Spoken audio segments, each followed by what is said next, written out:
Actually, if you don't know us, we are an entrepreneurship society, and we've been, well, our main event is this Testing Tuesday that we organize every week. And these come to life in form of workshops. Sometimes it's a pitching event, but our main niche is actually workshops. And right now, we actually would like to make these events a little bit more engaging for the participants.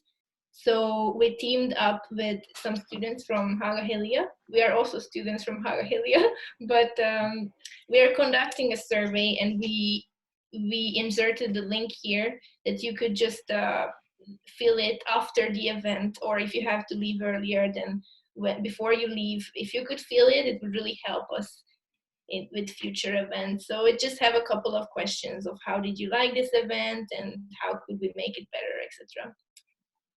So yeah, I think we can go on with Ashwin because I think everyone is here for him. Yes, and I'm happy to represent you, the Ashwin Rajan.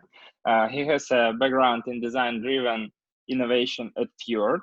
This is Accenture Interactive and the Deloitte. And he's the founder of behavioral consultancy Fabric and author of Behavioral Design Canvas. And I will also send the link of the service to the chat so you can check this. That's it. Nice. Is it mine? Is it for me to go? Yes, now you can start. Great. I'm just telling people that I'm online, and please don't knock on the door. I live in this Hong Kong high rise. We live. I'm kidding. So yeah, I'll just get into the presentation I have for you. So guys, this is when I look at you, and this is when I'm looking at my screen. So is that okay? I don't look too weird if I'm looking up there. Okay. It's fine. Okay, cool. So here we go. Yeah, just share my screen with you first. Sorry.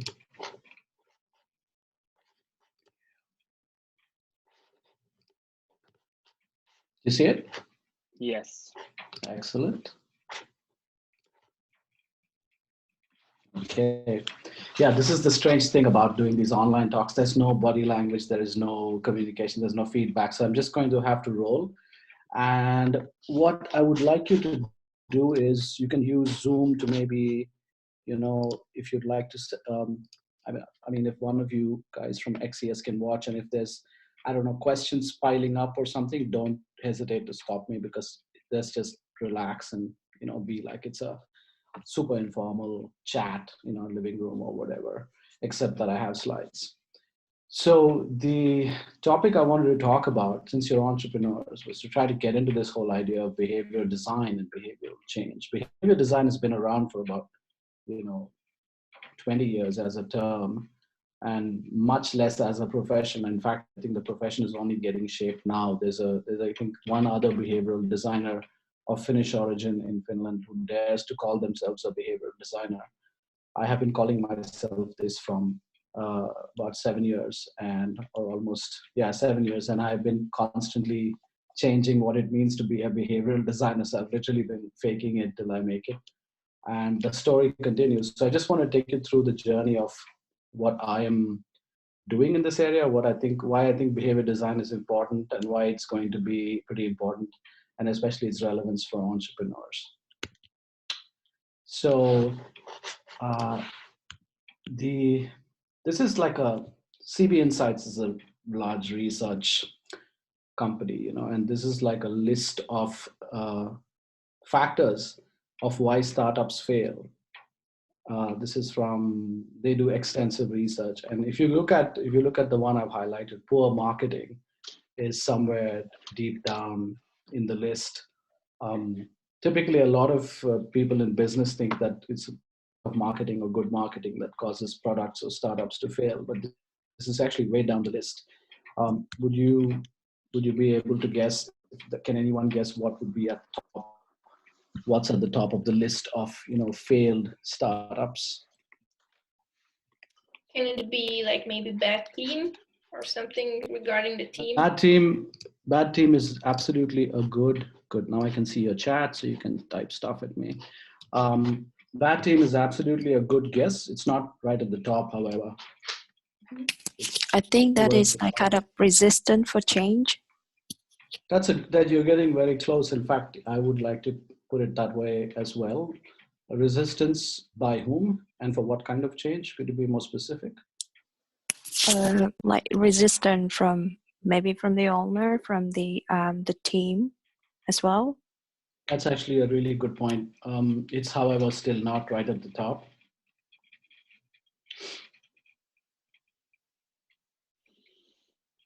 Typical. So when you go to hackathons and you're trying to build a product, what do all the mentors try to tell you? The first thing they try to get to tell you in your hackathon or startup weekend or whatever, what is it they're always trying to tell you? Right? Well, they're basically always trying to tell you, what is the problem you are solving? Right? What is the need? And more than 50% of startups actually fail because there is no market need for what they're building. I mean, that's so obvious. It's so dumb a reason to be on top, but it is still 50% of the reason. My network connection is unstable. Can you guys hear me? Yeah. Okay, great. So great. So no market need, huge problem. And it's a variation of what one of you said, which was there is a change resistance, except that this change resistance is on the part of the customer. It's either the offer, your product, your service that you're offering, they don't experience a need that your product meets, or they are unwilling to change in some other way. And really, this need thing is a big deal, because I think that in today's world, when you have customer need, when you have a market need in place, everything else can follow. All these other reasons: ran out of cash. That means, well, there was a market need, but you couldn't serve it. You ran out of cash, and hence the failure. The team wasn't right, way up there. Good answer, that one. But that means there was still some need. Maybe there was a need, but then the team wasn't able to execute. Got out competed. That definitely means that there was a need, and other competitors were better at serving that need, and so on, right? So if you look at this whole problem of understanding what is the need of the market, especially in a digital world, you basically have this huge gap between what customers say on the left and what customers actually do. And it's a problem with surveys, the problem, like just like now you said, we're going to have a survey. Well, when you ask people something and you ask them to respond through words and through intentions, you will never, I mean, you'll get something, but it could be very close or very far away from what they actually do, from the action they actually take. So the world of saying looks something like this: I love you so much that I miss you when I close my eyes to blink, right? But that's what the customer might say, and you might feel like, wow, I really have a interesting product or an interesting business here. But what you end up when you actually ask customers to do something is that you end up in the situation on the right, poor Liam Neeson saying, do you want to churn? I will find you and I will retain you, right? So that's most product managers who launched a product. They're just, I mean, desperately watching customer churn, which is the rate of customers leaving your product, abandoning your product, or not being active inside your product. And therefore, over time, we've had these mechanisms called lock-in mechanisms, right? Microsoft did that through licensing. They made sure they went to the guy who made PCs, IBM, and told them, look, for every PC you sell, you will put Microsoft in there. So they made sure that if people used a PC, they used Microsoft Office. And that's why the software was so bad, and it remains bad, because the product wasn't used because people wanted to use them, people had to use them, right? So other ways of lock-in are what device ecosystems try to do right now. All kinds of long-term subscription models. All of these are trying to prevent this problem where you have someone who says they like you, but then at some point they're leaving. So how do you lock them in? And the problem is this lock-in is going to get harder and harder because the switching costs are becoming cheaper. Data portability becomes cheaper. The cloud makes your data available anywhere. Imagine if all of the data that you put into Facebook was actually, if the law made it so that because of privacy concerns, all of that data should sit somewhere within a government server somewhere, which you can port to another social network whenever you want it. And that's what's happening to the banks right now. All of your banking data is yours. If you tell your bank tomorrow, I want to move my data out of Danske Bank and throw it into a startup, it's totally possible, right? And that's why the banks are so scared. So these lock-in mechanisms are going away, and therefore the churn problem becomes really more and more important. So what do we do in this scenario? The only way to get people to use your product, the only way to have, to meet the needs of people is to actually get them to use your product.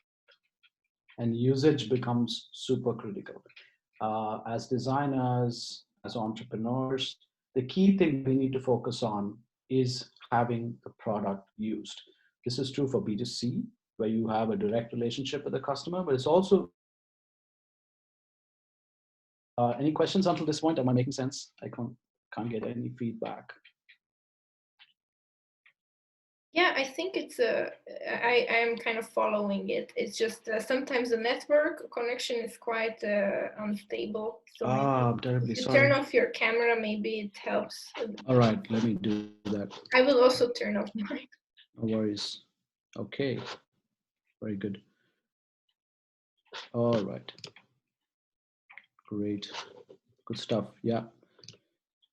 I have one question. So, yep, hit me. So you mentioned that the market need is the number one reason why lots of startups are failing and having issues. I'm curious, like for example, iPad, Tesla, these are major market successes despite that there was no apparent need for the product. So I'm wondering how does, like, are we going in different directions or are we talking about the same?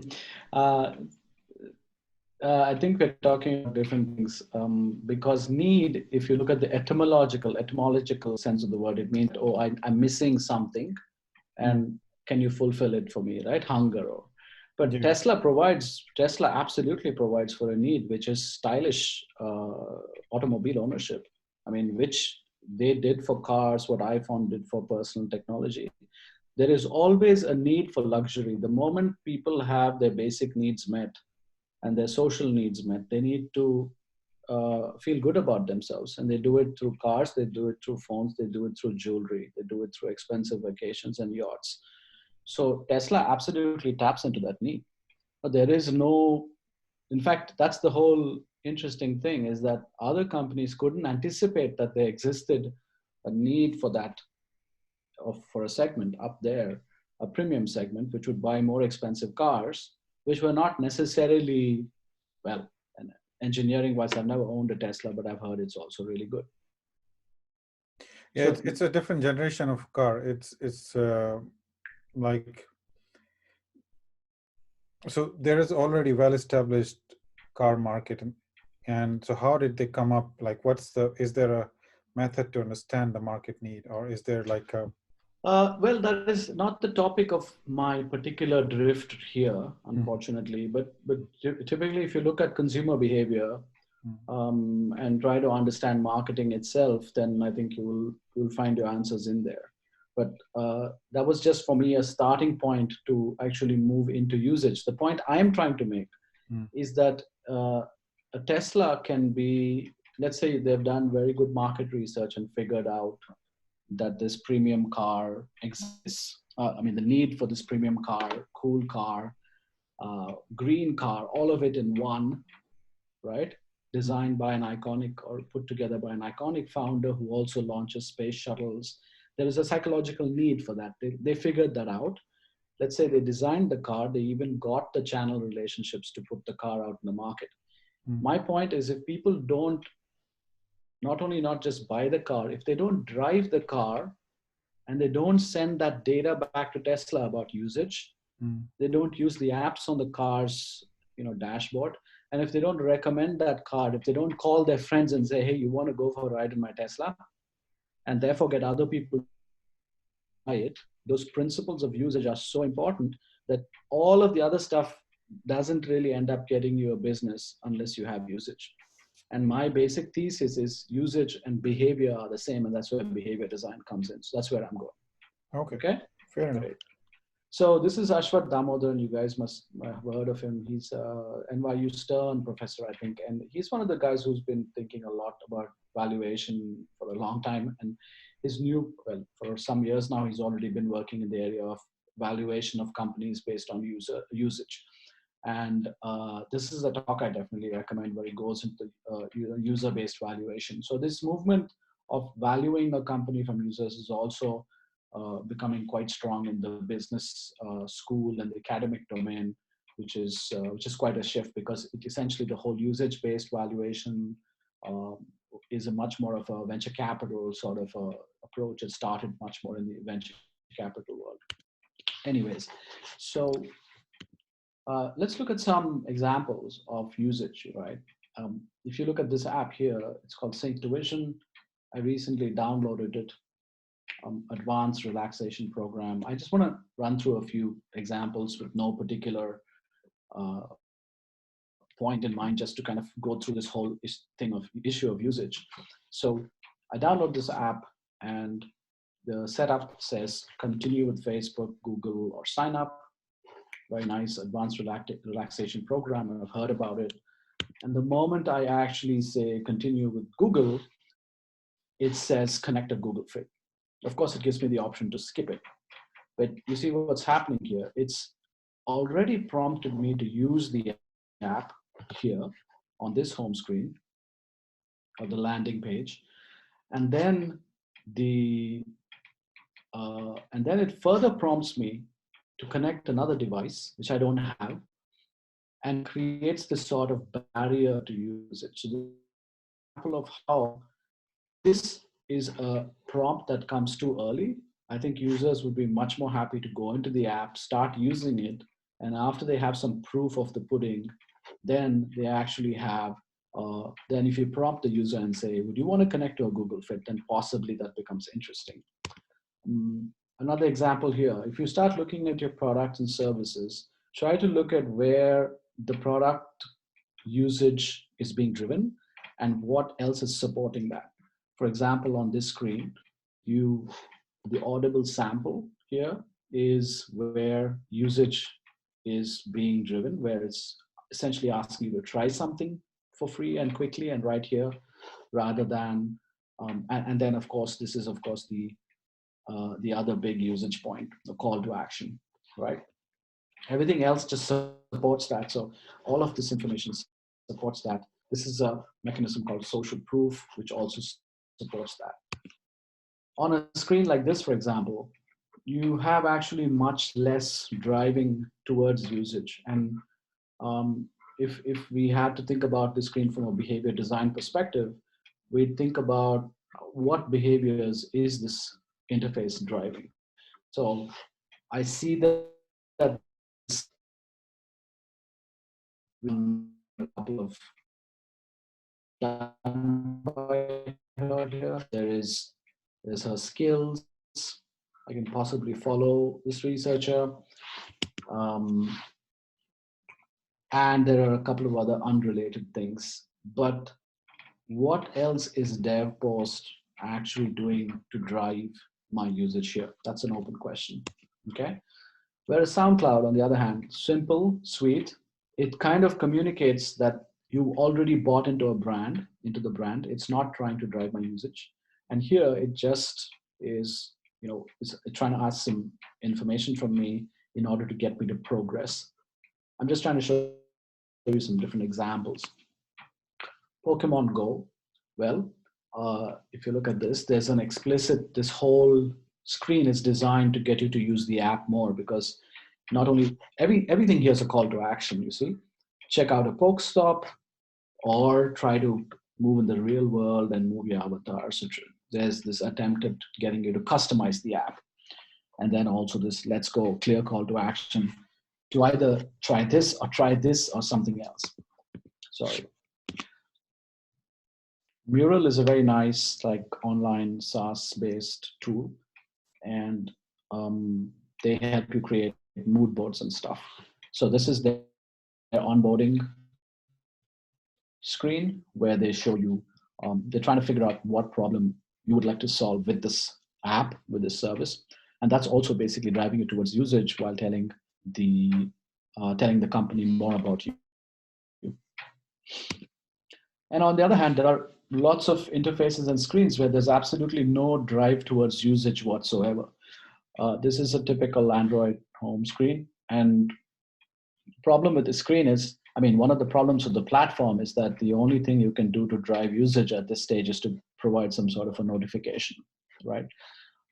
But what if there were better mechanisms for these apps? I mean, this screen is full of apps that have been downloaded onto the phone for about a week.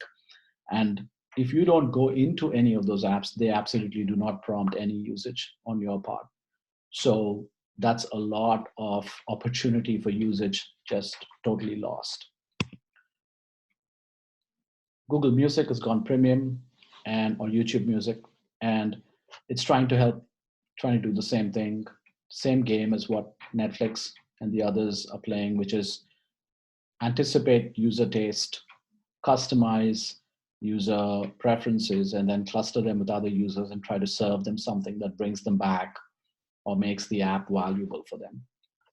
Where the call to actions here are, try to take the user down the journey where you say, how do you customize, or how would you customize this product, but also try to show based on other users' behavior and data, what's going on and some of the cool starting points down this journey.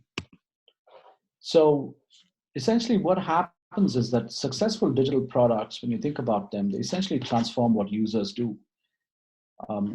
If you look at what happened to photography, hello. Hello.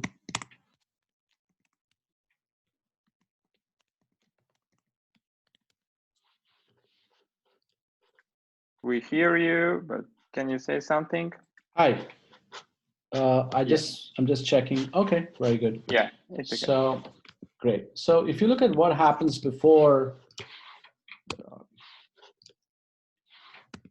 if you look at what happens before digital and after digital in a particular space, before digital in photography, you essentially had a very different set of behaviors. You had people who would shoot, people who would develop. I mean, you had the user would shoot a photograph, he would develop a photograph, would display the picture and store the picture. But after digital, essentially, you had, shooting and editing on the fly, sharing pretty much immediately, and then commenting. And photography behaviors with Instagram and others became social and they became instantaneous, very different set of behaviors from pre-digital.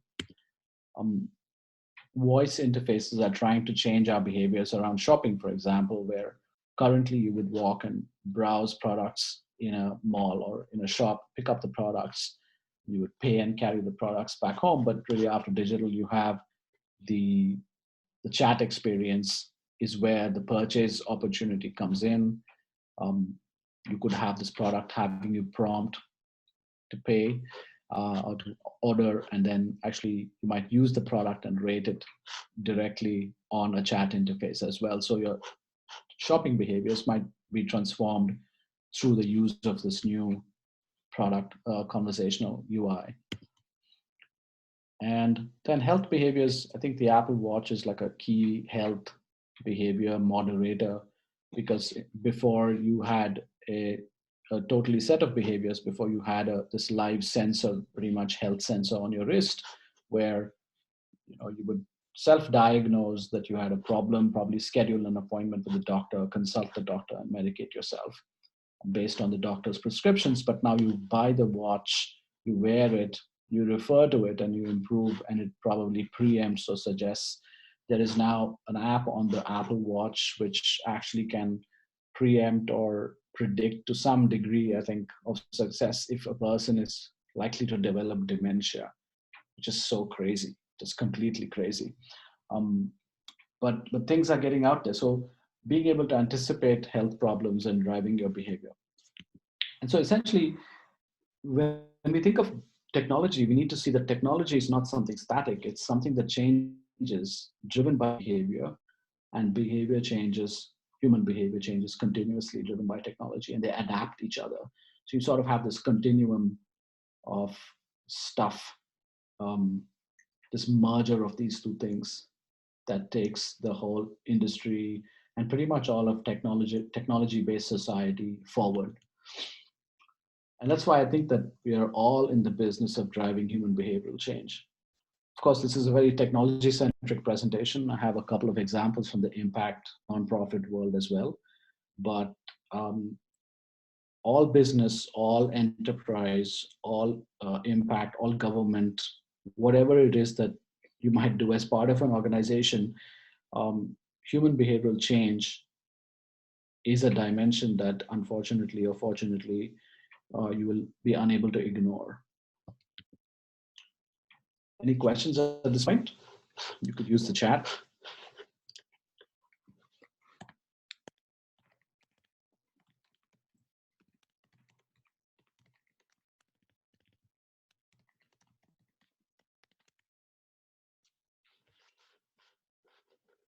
No questions yet. Nice. So I'm just going to assume that this is sounding all right so far. Okay. So when I first started investigating behavior design, I looked at it from a typical disruption sort of a view. And one of the first things I investigated is kind of captured in this slide. It's a very old slide with my old logo here. But essentially, the first kind of realization or work that we did was around the idea of behavioral disruption. And typically when you think of disruption in today's world, we kind of see it as technology being disrupted, but actually it is behavior that's disrupted. Just like in the examples I showed above, it's how we order food, it's how we take photographs, it's how we travel, it's how we meet and start relationships with other people. It's these things, it's those behaviors that are disrupted by technology, and successful technologies actually end up disrupting behavior permanently. And this is a sort of three-stage model that we'd come up with many years ago. Well, actually, I came up with this. When I say we, I mostly mean me, because in most of these cases, I'm an independent researcher working with a few other collaborators from time to time. And this is based on a lot of three-stage disruption models that you might find elsewhere in disruption literature. But really, what I'm trying to say here is that the first stage, if you look at, say, the transition to streaming, remember the time when we had CDs and we had tapes before that, cassettes, and then we had CDs. Well, there were LPs before all of that, I guess. And you actually owned music at some point. You kind of bought music as a product, an album, and you actually owned it. And then you could give it to whoever you liked. And otherwise it just sat around in your home. But that behavior, that whole series of behaviors got entirely disrupted by streaming music. And today we don't even think about it. We take it for granted that we just stream what we like. We pay for what we like online and we stream it. And we don't give a second thought to owning it, because the whole hassle of storing and managing and sorting and carrying, all of that has been done away with by the streaming, the shift to streaming. So there's obviously been downsides and upsides to that. But typically, if you look at what happens in this sort of a behavioral disruption, you see three things or three stages. You see the first stage where trial is done, where the current human behavior meets and tests the new technology. So you have people who don't stream or nobody streams, and a few people are trying it out for the first time. And then you have this really tricky stage called transition, which can happen overnight in some cases. In the case of some behavioral disruption like movement to all digital cash, which happened in India. There's a sudden transition for a number of reasons to digital cash from hard cash. And this transition stage, going from one previous set of behaviors to a new set of behaviors, it can be short or long. It can be based on a number of factors, but that's a stage where the behavior changes, the human behavior starts to change to adapt to the technology. And if that doesn't happen, the technology is basically rejected. That's why you have that 90% plus startup failure rate, and you have these companies not meeting a market need. It's basically whatever they're proposing is rejected. It's not changing behavior. And the third is this grand, awesome stage of transformation where if there's a new behavior that is formed using your technology, your product or service as an extension, then we suddenly, in a new world, you suddenly have mass market shift towards something like streaming, and then you have all kinds of new products and services competing for that market, and suddenly people who buy products, buy music seem like a relic. That's one view, which is the kind of the disruption life cycle view. The other view of thinking about behavioral change is the final mile view, which comes from behavioral economics. The final mile is, and all of these, I use all of these in my work really, but it's important to get a sense of how these different things work. The final mile sees that the world is just full of opportunities. I mean, all the products, services, impact organizations, whatever you might create, all of these are opportunities, but really the final mile is behavior change. So if people don't, if you can't get people to change their behavior, then you really won't have the kind of impact that all of these things are seeking to do. That's the reason it's been referred to as the final mile. It's quite popular, that view. This is, for example, a good example of the final mile, where you have, how do you get people, car owners, to use public transport? You have the facility of public transport available, yet you can't get people to switch and use public transport. That's a behavior change problem. You have this problem, and I think it's also possible in the Nordics that the numbers are quite high, that you have people who purchase, you actually have a membership that's paid for, sitting there possibly for the whole year, and then you can't, how do you get customers to go and use the gym? That's a behavior change problem. Also in more in other parts of the world, you might have issues such as how to get kids to actually stay in school. You have the schools and the kids have the opportunity to actually go to school, but how do you actually get them to change their behavior to stay there? Or how do you get the society to change its behavior? All of these are final mile problems. This is another more recent final mile problem, is how do you get citizens to get tested in the case of the current crisis, right? All behavior change problems.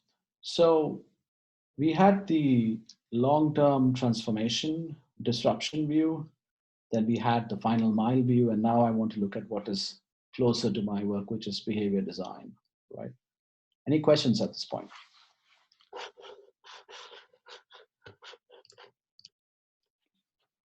Don't want to rush too far. I have another question. Please. Ashwin, are you using Bluetooth headset or something? No, I'm actually using a wired headset just to be sure that it wasn't breaking. Okay. It felt like that the noise takes up and then it breaks after a while, but then it gets better again. So it's very Bluetooth behavior. Actually my headset is plugged in. Okay. Should I try disconnecting and try connecting again? No, I think it's fine then. It's never a bad interruption. Yeah. Okay. So if it's broken anywhere, just send me a quick text. I can look at it here. Okay. Yeah. The third is behavior design. Let's get into it, right?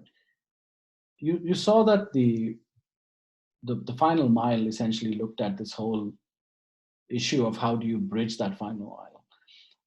And the thing that I think is very important about behavior design is that it tries to move people into action. You're trying to actually design behaviors.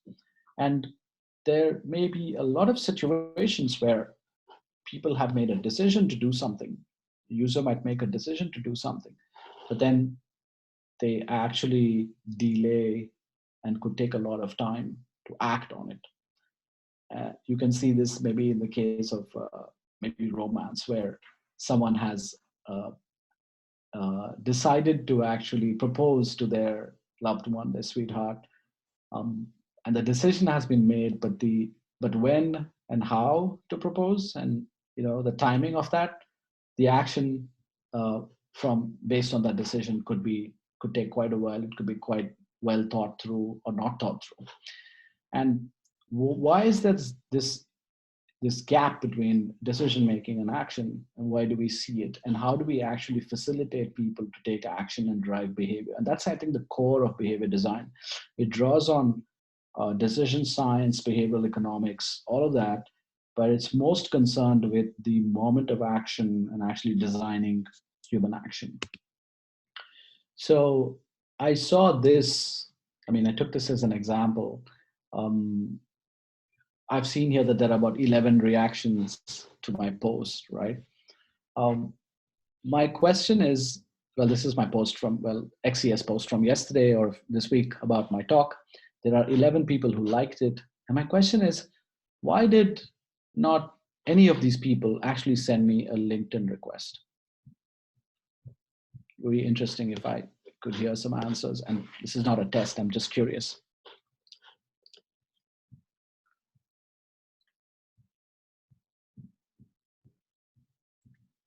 I think I have already. Good. So, yeah, it doesn't apply to you then, I guess. I have an idea actually, because I think myself, I haven't sent you. Yeah. Yeah. Is it okay if I'm talking instead of writing? Yes. No, please talk, because it's actually quite eerie for me to be looking at nobody, and I don't even know if anyone's there. Now that I'm thinking that why I haven't sent you a request, I like the post, but then I kind of like, I didn't feel that I was like, there was no like call to action that, oh, send a request to Ashwin or reach out to him or something. Like I feel like exactly. I think you nailed it on the head. And actually, I think you can probably get answers from these 11 people across a spectrum, right? You'll have some people who say, I didn't have the time. I just quickly liked the post when I was on, probably wasn't on the metro yesterday or this week, but they were out walking their dog. They didn't have the possibility. Some others like you didn't actually find the opportunity within that interface to do it. And a few others probably didn't think about it. But all of these are, that's exactly the behavioral design problem, where there might have been the motivation, there might have been even the intention, but somehow there was a gap. There might even have been the decision, but somehow there was a gap towards action. And that's where the work of behavior design truly is where the rubber meets the road, where you try to figure out how do we drive those sorts of behaviors that might be beneficial to people and to business, right? Even though here you have a few cool, interesting like comments that LinkedIn is trying to prompt you to share. But the problem with these comments is you haven't yet been to the event. It's just an ad for the event. So helpful, that won't work. I mean, it could be, but it's not necessarily the best design. So behavior design is really about moving people to action. That's the core of where it is at. And when you start getting into that, you see that you basically have a huge Pandora's box. It's a simple thing, behavior, and to say it's just moving people to action, get people to move. But believe me, I've been thinking about this and working in this area for a decade and working in it for about 7 years now, and it's terribly, terribly hard. And I'll also go into why a little bit today. It's just that people are not predictable, people are not manipulable, which is a great thing. And also people have agency.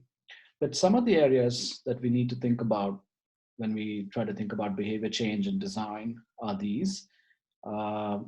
I wouldn't say that any of them is any less or more important than the others.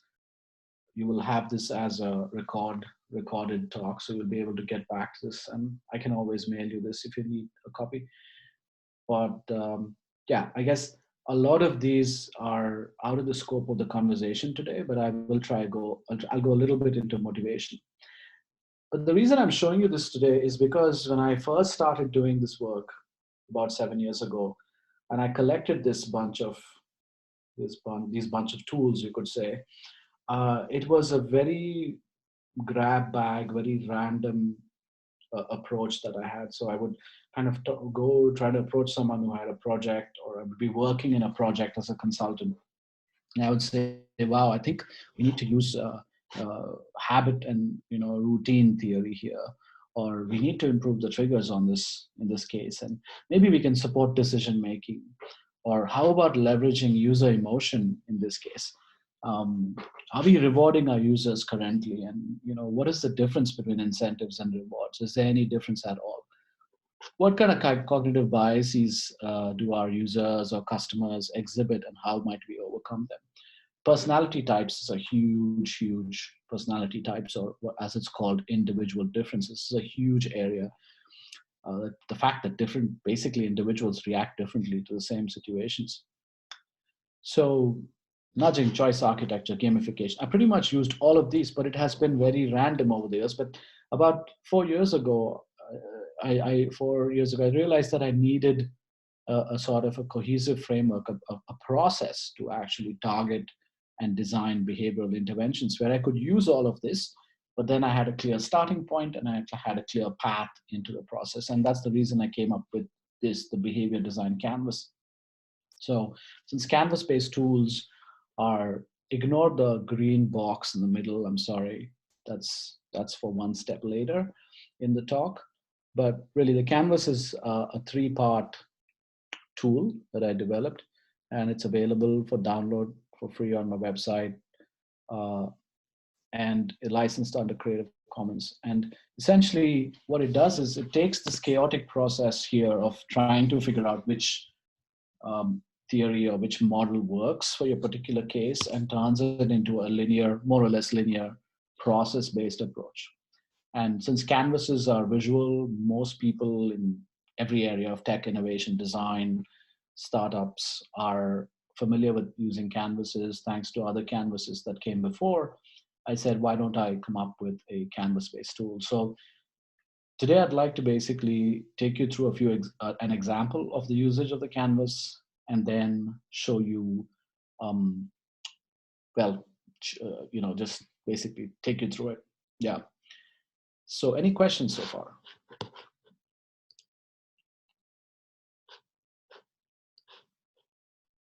Yes, Julia said, I haven't got around to sending a request, but I thought about it. You see, that's again, how do you drive that behavior? And is it Julia's mistake or is someone else's mistake that they forgot to send me a request? No, I think it's the other way around. It's the interface, it's the product, it's the technology which should support us in helping us accomplish and do the things we want to do, right? So any questions so far on? Yeah, Rajan, can you show me that slide again? Yes. Before, like where you mentioned that nobody sent you, yeah. So from this, I have no understanding that actually there is a desire for connecting with you on LinkedIn. Mm-hmm. Like, so this, yes. This communicates me that there is a workshop. Yes. And if I'm interested, I could register from that link. Correct. That's a call for action. I can clearly see that. Yes. So the intention, even the intention of connecting with you, that's not clear at all. Like exactly. And that's exactly my point, is that there are all these interfaces sitting around which stare at people, or which people stare at, which don't maximize the potential for usage. Because people did think about connecting with me, and LinkedIn is after all a network. So when you see something interesting happening, after all only an impulse. It's the next thing that comes to your mind is, oh, could I I don't know, connect with this person. And of course, it's a cultural thing. You might have cultures where people are a little bit slow to connect, and cultures where people immediately send an invite.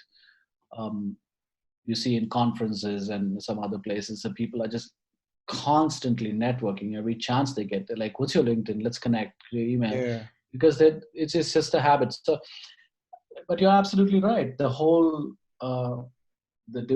screen here is biased towards displaying the event rather than facilitating the next natural step, which is where, if I had to advise LinkedIn, and I think LinkedIn is just terribly, terribly designed.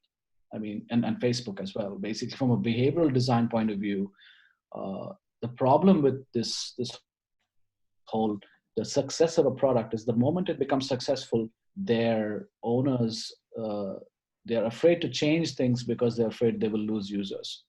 And that's the reason why you find, Facebook and LinkedIn and all of these guys just remaining exactly the same. They do not get better once they just get better very marginally. They just keep on optimizing and optimizing.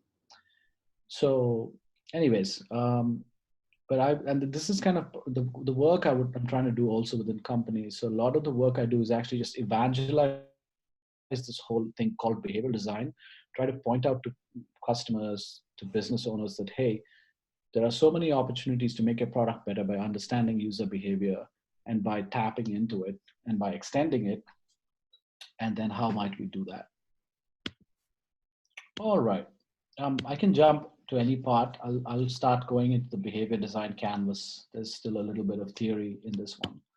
So, well, at an overview, I have a video on my website, and I can also tell you more. I have another talk actually somewhere, but at an overview level, I just want to go through this quickly, is that at the high level, you really have the first phase where you're trying to get very specific about the desired behavior, or what we call the target behavior.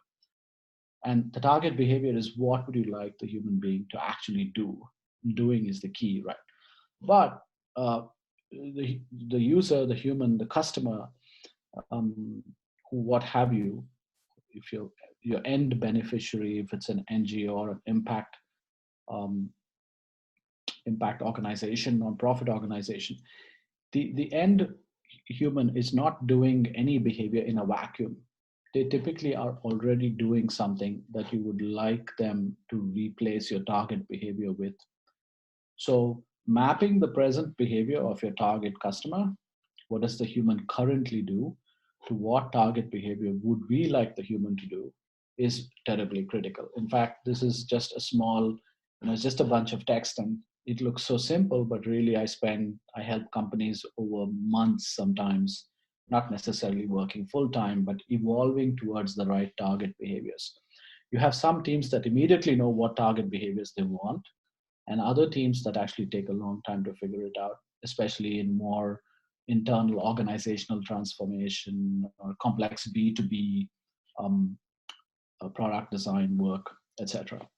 So the target behavior, you could get there understanding things like the business goal, like how you're trying to actually make money. So what kind of behaviors do you want to drive? You could also get there through understanding the revenue model better. Are you trying to capture data? Are you trying to, I don't know, drive usage? Are you subscription based? Are you freemium based? Are you, pay upfront or something else, or just free? And of course, this is the key behavioral change that you're trying to make, is the shift between the current to the target behavior. And finally, you have to think deeply about users. So this is clearly a design thinking domain. Behavior design definitely is inside the world of design thinking, and I come from that world as well. And user insight is always critical, understanding human beings in a particular context and why they do what they do. All of that feeds into this part, the first part. Then you have the second part, where we start getting into a little bit of behavioral science.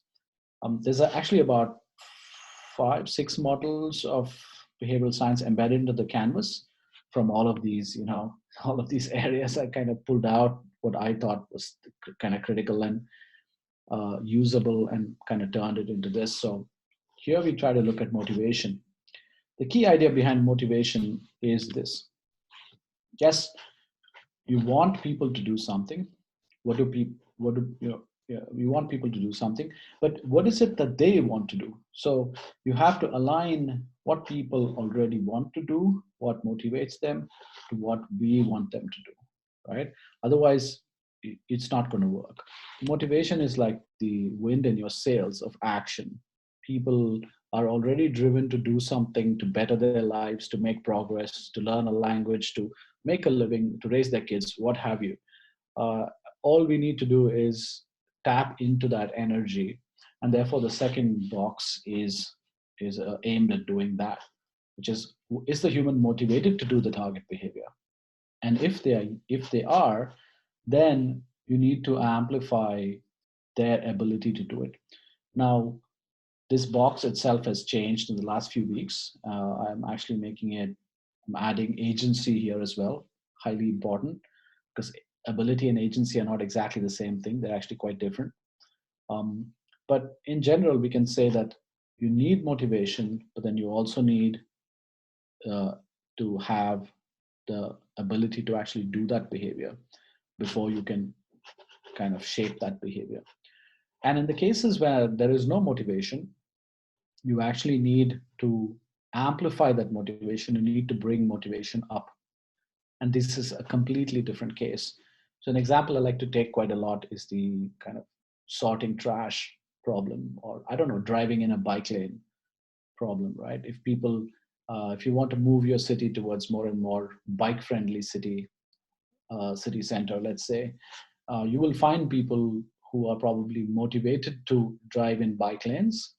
And for them, you just need to design bike lanes, give them the ability, give them signage, clear signage, wide enough bike lane, I don't know, clear, you know, what do you call, reflectors, good design, maybe a nice grip surface, whatnot.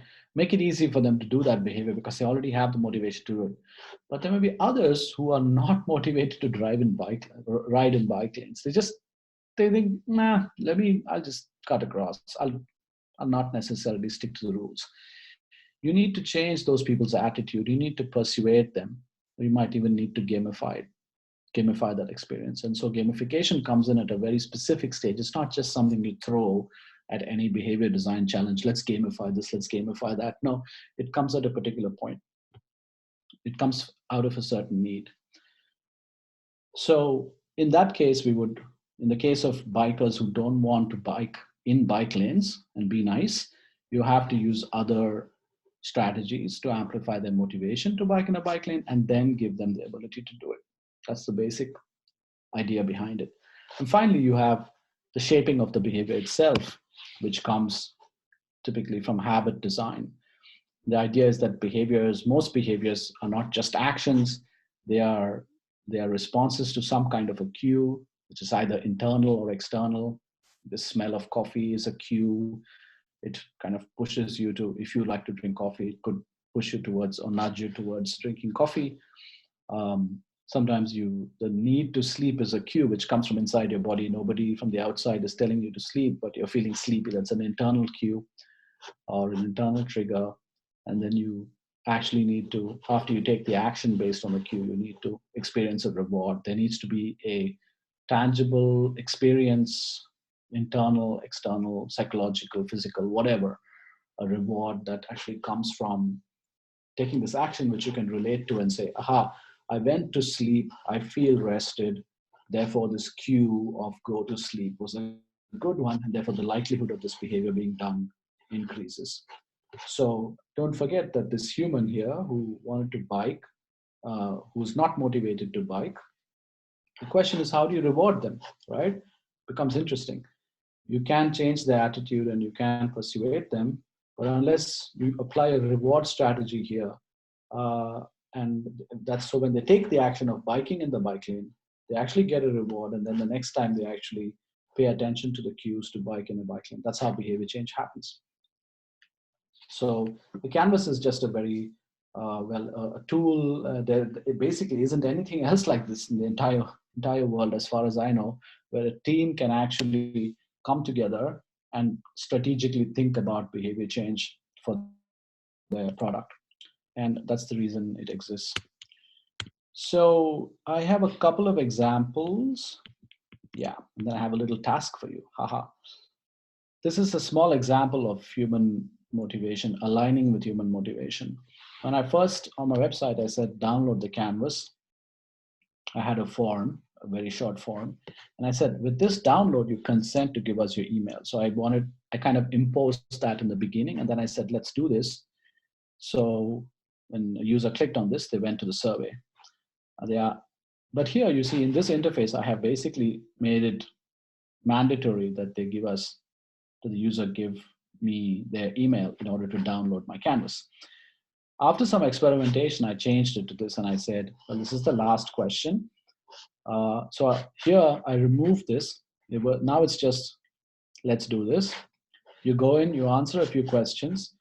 And then in the end, it says, sweet, drop your email if you'd like to be in the loop, right? And the person's name shows up here. So this becomes optional. Actually, this is to me a much more powerful thing, because now now I'm aligning with the user's motivation. There's a small percentage of users who don't give their email anymore. But actually, you'll be surprised, a large number of people give their email because they are motivated to stay in the loop. They want to be part of the community. They want to probably receive my newsletter or updates or whatever. So enabling users to do what they want to do rather than forcing them. That's like one example of aligning with motivation, and therefore understanding human motivation in a particular context is super important. And now I have a small task for you to do. And I want to show you another example of aligning with motivation and actually behavior design, right? So this is now your task. You have 2 minutes. Basically, you need to send me a LinkedIn invite. It's up to you. It's optional. You don't have to. But if you like what you've seen so far and you'd like to connect with me, please send me a LinkedIn invite.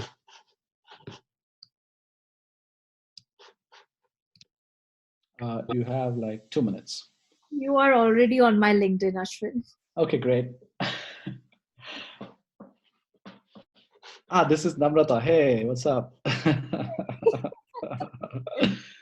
I recognize your voice. It's amazing. Yeah, I think soon we will be able to do this also. We are building on this now. Cool. All right. Evelyn has sent me. Anyone else? LinkedIn.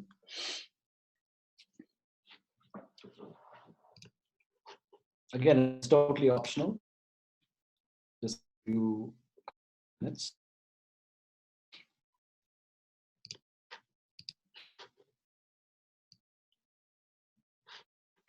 Cool. Anastasia. Minutes. Nice to connect.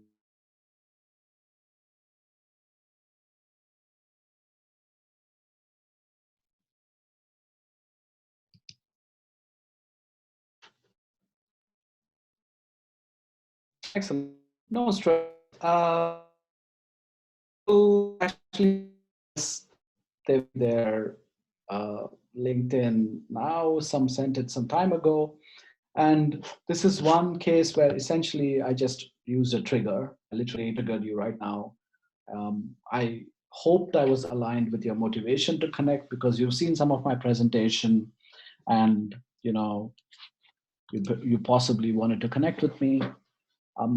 And I triggered you to take a target behavior, which is sent me a LinkedIn invite. And potentially you have a reward in your mind from this behavior that, hey, it would be nice. Long has sent me a invite. That's fantastic. So you potentially have a reward in mind from this. This is the first case. Let's look at an alternative case.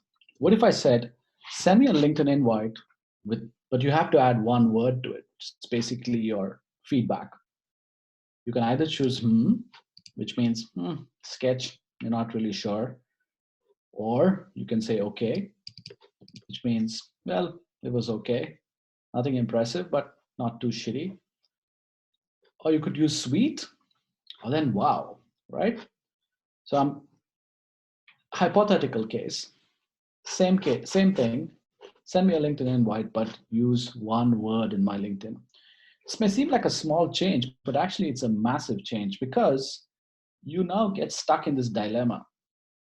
Your LinkedIn has your name there. So can you actually, are you actually okay sending me a LinkedIn invite and saying, or okay? So it's like, that's not a great start for our relationship. You've just watched my talk and now you're giving me honest feedback that it's just, well, it's okay.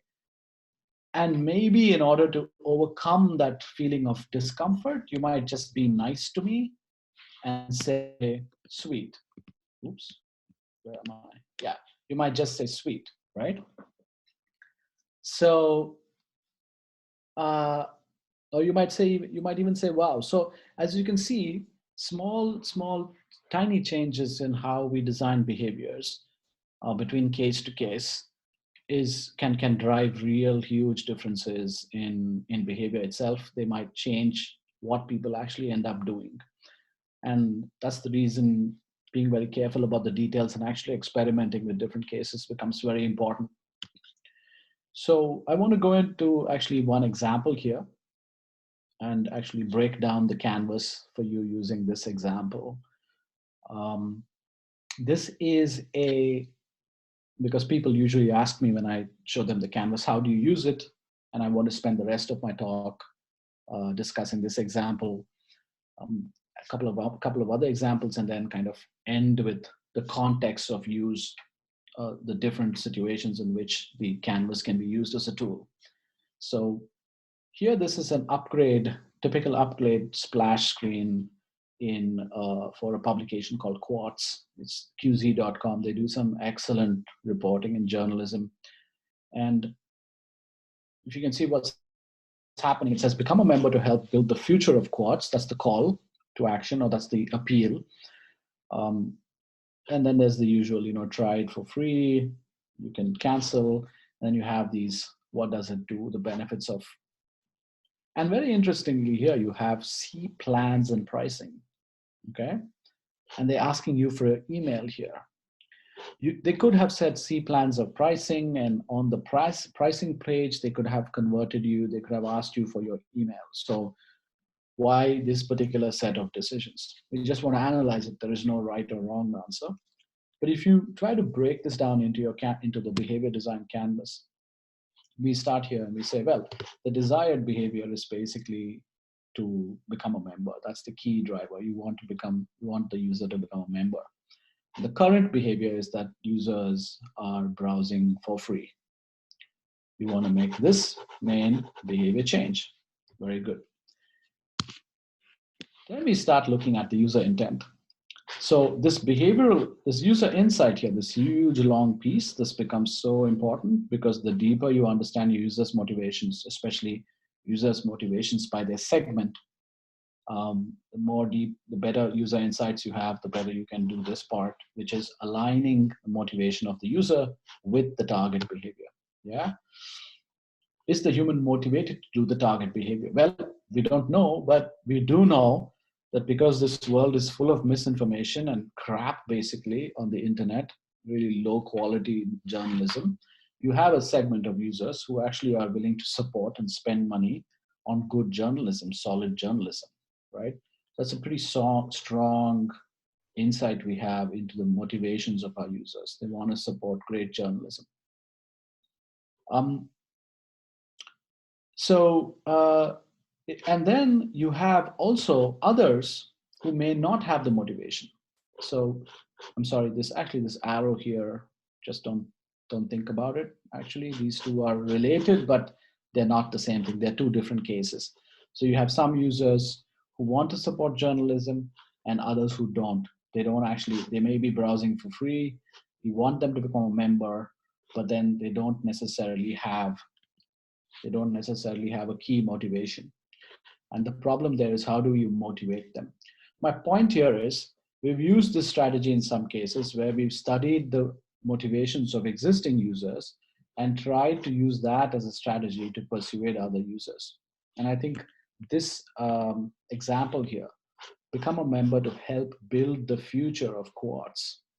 Invest in us, be part of our journey, help us build an awesome future together. It's not just become a member and get all this cool stuff, right? There's more to this messaging here. It's a deeply crafted, well thought out message. So I think that's what's going on, is that they're trying to persuade you to say, build the future with us. And in that way, increase the motivation, which then leads you to do a micro behavior, making it very easy. So always remember, ability, once you have enough motivation, you need to make it as easy as possible for the user to do the target behavior in order to move them closer towards the behavior change, right? And if I had said here, if I had put the number here, if these guys had put the number, the barrier to actually buying it becomes a bit higher.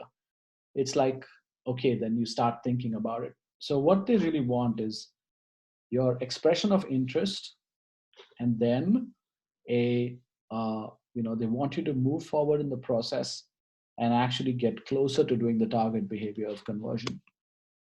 And that's why the here they're trying to get you, the ability box is about trying to get you to see the plans and pricing, or increasing the ease to buy. And I'm taking a typically business example because this is a business audience.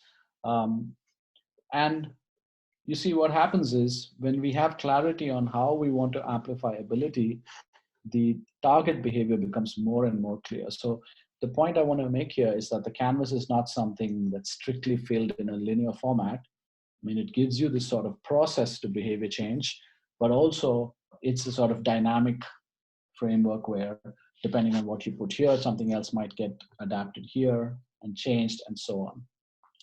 So we arrive at this sort of very micro behavior of, well, the desired behavior is to get people to see plans and pricing. And if you're able to actually statistically test this through A/B testing, for example, and actually show that people who see plans and pricing tend to convert more, and probably even tie that to a segment or to a location and say, women between ages 24 and 32 on an iPhone, on iOS, they tend to convert so much percentage more when they see plans and pricing. So that's how behavior design kind of breaks down through experimentation and into product design. So that's basically the first two parts. And then finally, you get into shaping the behavior itself.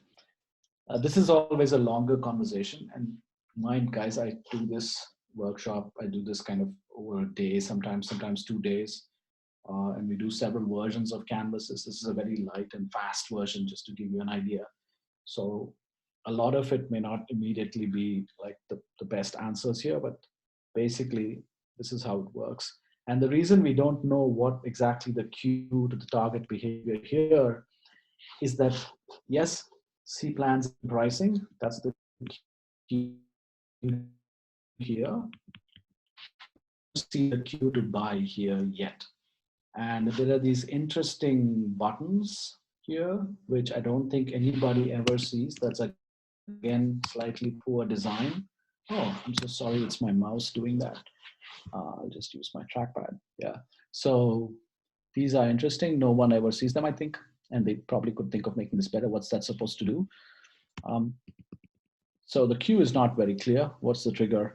The action is very clear. In this case, it's C plans. And then the reward, well, what do you get? The reward, there is some information here about the rewards, but also when I actually make the purchase, I would like to see, possibly like to see this reward here reinforced. I would like to be told again that you're now in awesome company that reads, some of the best readers in the world are now reading this publication, right?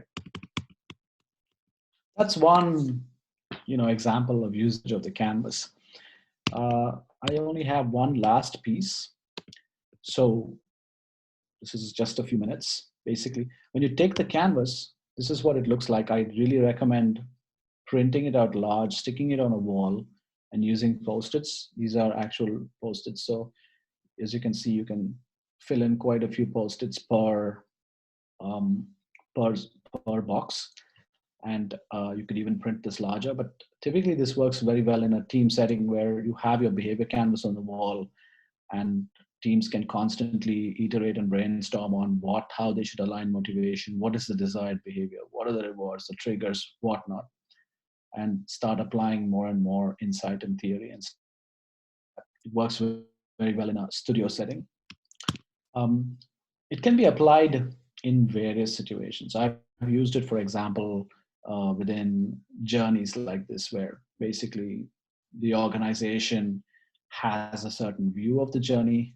We want to market, value proposition, registration, training. It's a sort of a service journey, but the user journey is quite different. And the idea was, how do we map these two and see what the differences are? How can they be made better?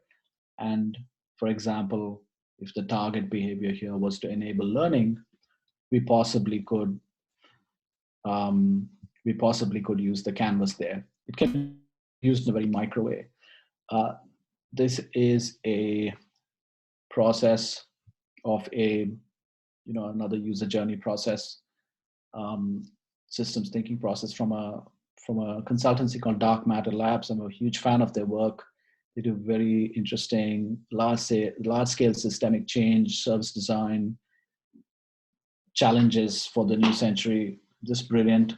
And here, if you see, there's all of these layers of a system, and behavioral changes need to possibly happen on so many micro levels. So this user, this stakeholder here probably needs to make a behavior change in order for the process to move forward. And an entire canvas can be done just on one node like this. It can be, it's literally for designing behavior at the individual level. Or again, from Dark Matter Labs, I just love their graphics because they're all open source. So again, this is a systemic map where they're trying to look at, various layers in a clean cities project.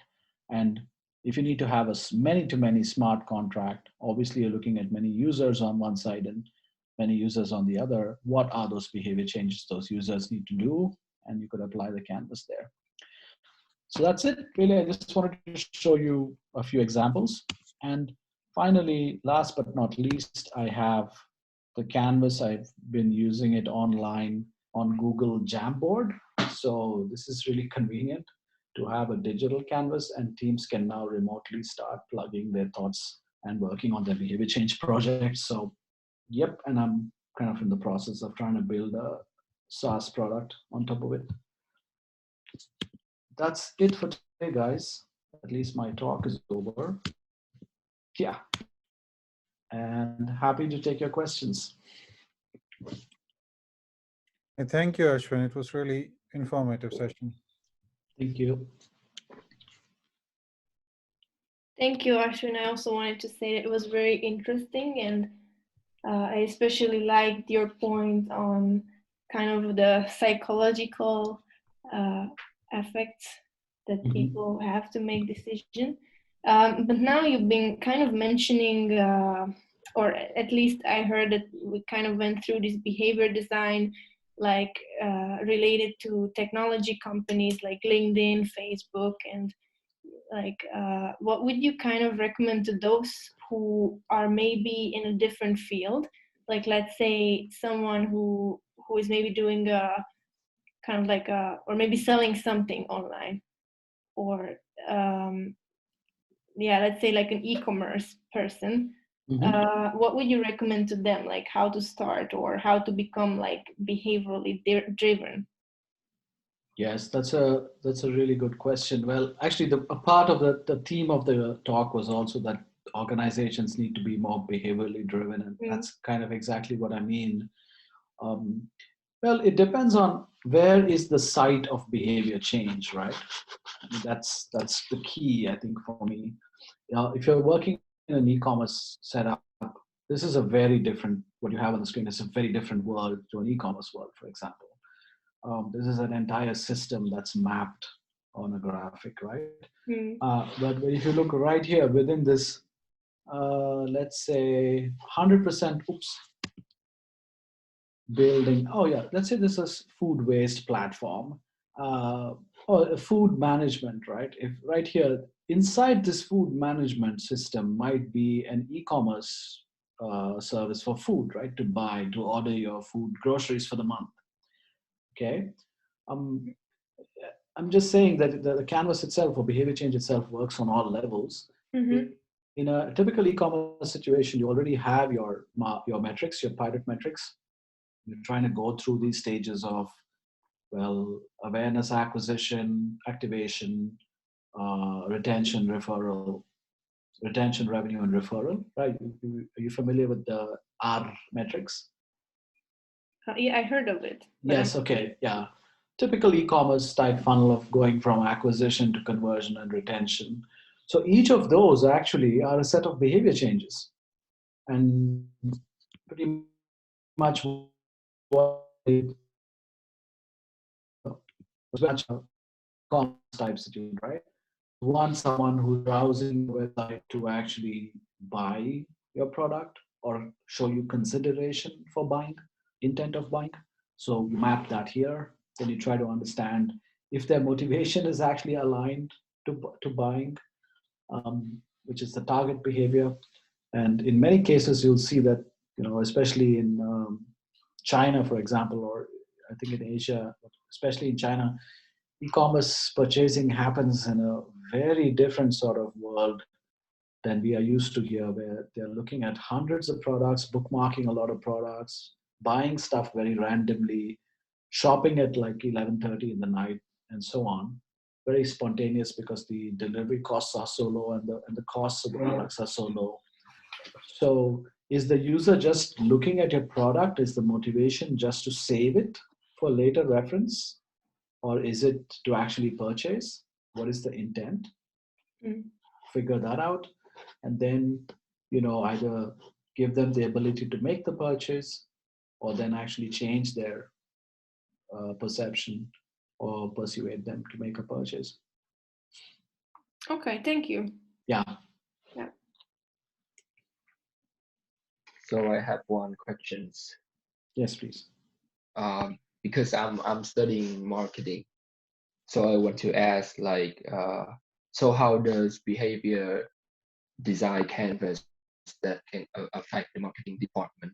And like for in an organization, which department should do this type canvas? You asked me a golden question. I don't know if you're aware of it, but you asked me the killer question. Basically, in other words, you're saying who owns behavior? And the current answer is nobody. That's the problem, but it's going to change.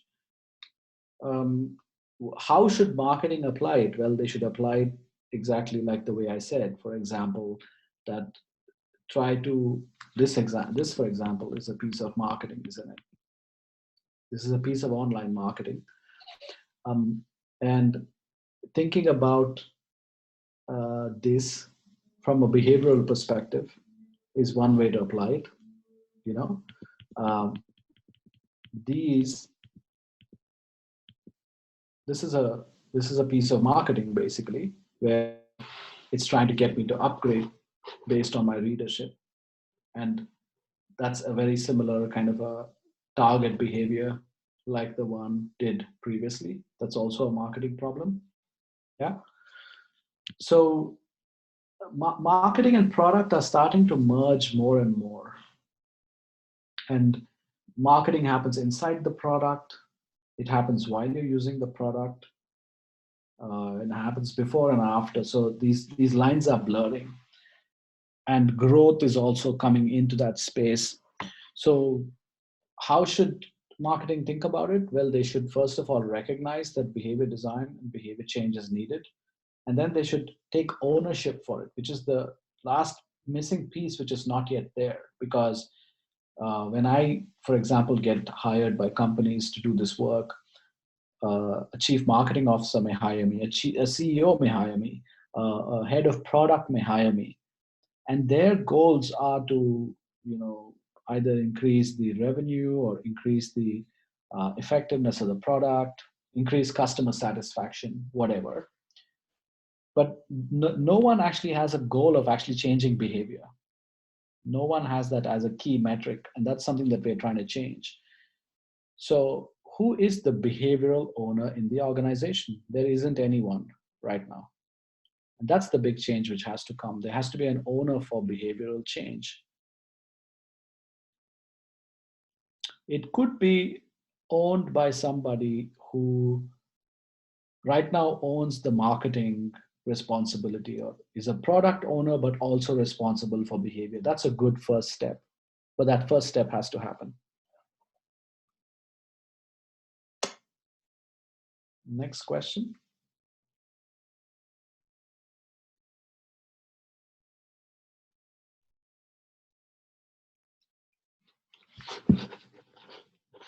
I actually, meanwhile, your talk, I sent a message to the chat. Mm-hmm. And I just wanted to ask you, what do you think about that message? Was that kind of behaviorally driven, or like, you know, like, Which actually, message? now that I'm looking at it, it's really terrible. I sent a message with anonymous feedback about this event, Mm-hmm. and then the link, but it really doesn't kind of No, call to action. exactly. It's not actionable. I love it. That's exactly the consciousness that I'm trying to create in you. That's exactly my point. Anonymous Yeah, feedback yeah. about this Now that event. I've been kind of Is like it looking at them, available yeah. there? Yeah. Is it available there? Can I give it there? What can I do? What am I supposed to do about it? So exactly. Yeah. So Daniela says, how would you measure the key metric for behavioral change? That's a brilliant question. Well, if you look at the canvas, the key metric itself comes here, right? It comes as a function of the desired behavior, and it comes as the even more specific key metric would be the action right here. But the true answer is that it really depends. So if you take the example of bike lanes, yeah, bike lanes is a good example. Getting users to bikers to ride in bike lanes, if that's the behavior change that we want. I can also should I take a business example? Okay, I'll take a business example. Let's take the example of e-commerce.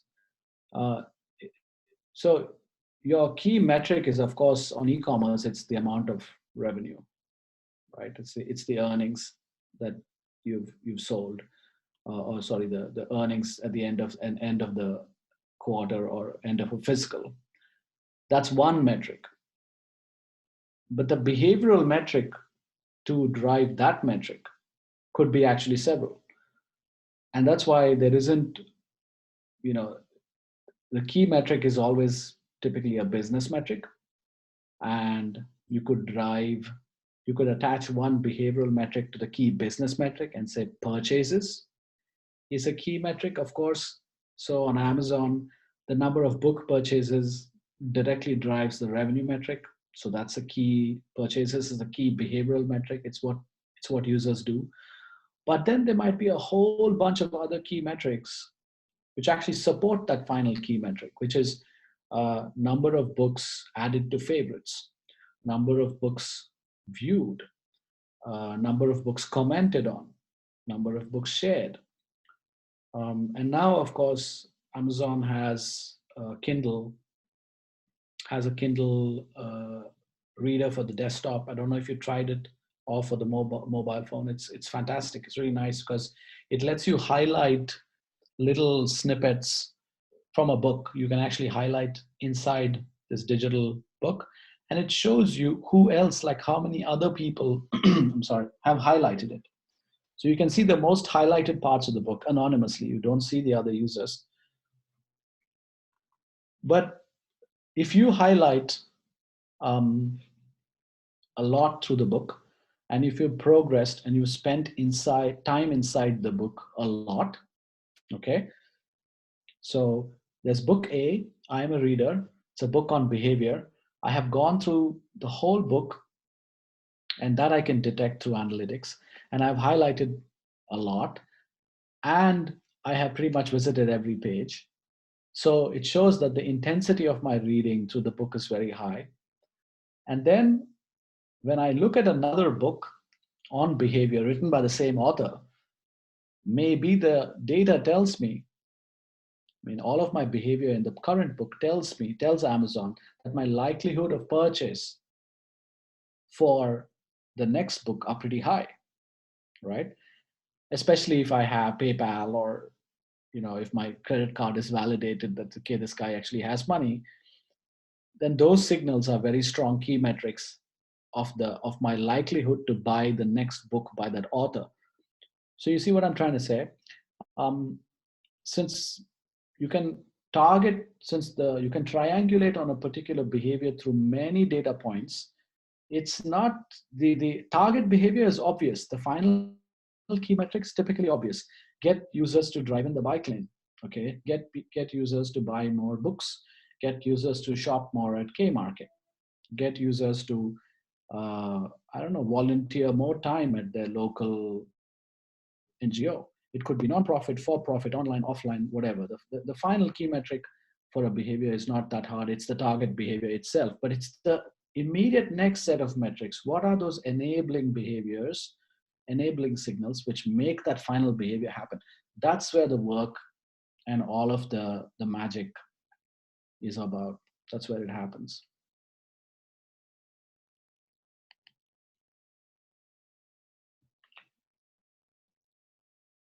Great.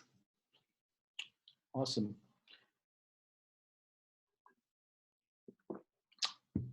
Any more questions, guys? It's been an hour and a half. Wow.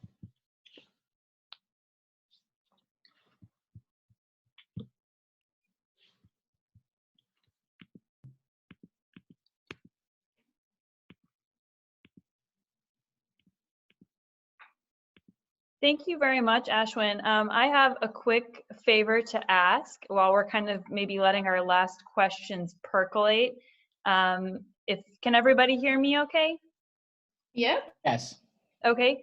I just wanted to take a quick moment to promote a new idea that we are working on, which is our program and sessions. And we are going to be having a session on this Thursday from 7 to 8 p.m. with our lead mentor, Tuka Ulalahti. And I just want to tell you maybe quickly what that is. So basically, it is going to be about team building as the main topic, and the subtopic will be what kind of people you need for your team, what kind of skills they should have, and also a little bit about contracts and what to do about writing contracts for your startup and things of this nature. Obviously, not super specific because we're not legal professionals, but we'll do what we can. And that is going to be for 8 people, and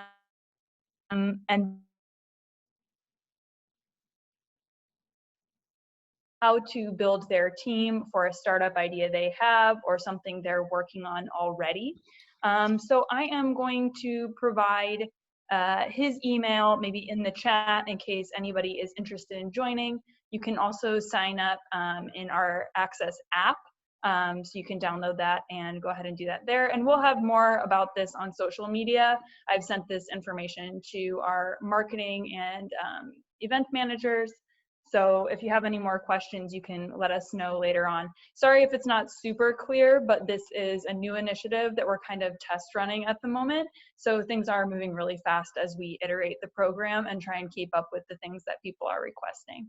But that's all that I would have to say about that. So I'll provide maybe a little bit in the chat here if that's okay with everybody, not to steal any of Ashwin's thunder, but just so that you guys can keep up with us and we can maybe meet again this week on Thursday, if you guys have any desire to do that. Okay, I'm gonna quit talking and hand this back to whoever else wants to go. Sounds great. Yeah, Tuka is a great guy to talk to, super sharp. So I'm sure if you get into a session with him, you're only going to benefit.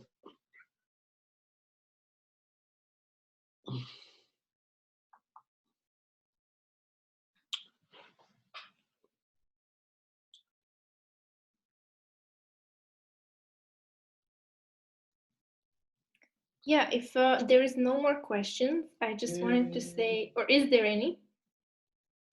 Okay. So if there's no more questions, just wanted to say a huge thank you for Ashwin. That was a really great session. And as a kind of that we were talking about behavioral design, I want to kind of give a call to action for everyone.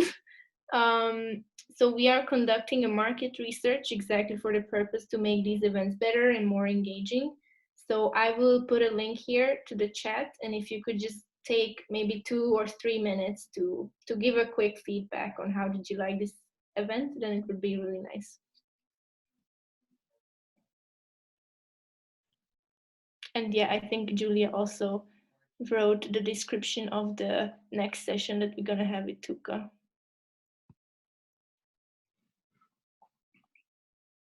Oh, and yeah, I think we also recorded this presentation, so we will probably share it hopefully in the next days.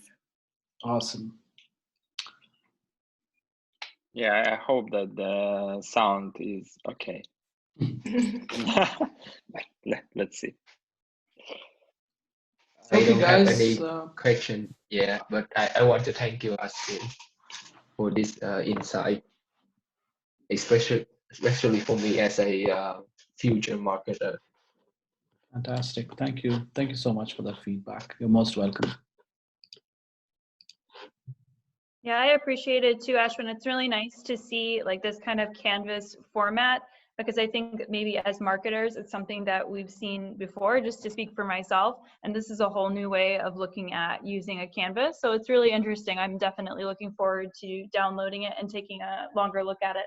Thank you so much. That would be awesome. Just get in touch with me if you guys need any more tips on how to use it. Thank you. Thank you. Awesome. All right, signing off. Thank you so much. Have a lovely Thank you, evening. Ashwin, everyone. Yes. Thank you, Ashwin. See you around. Enjoy your week. Bye. Stay safe. Bye-bye. Bye. Bye.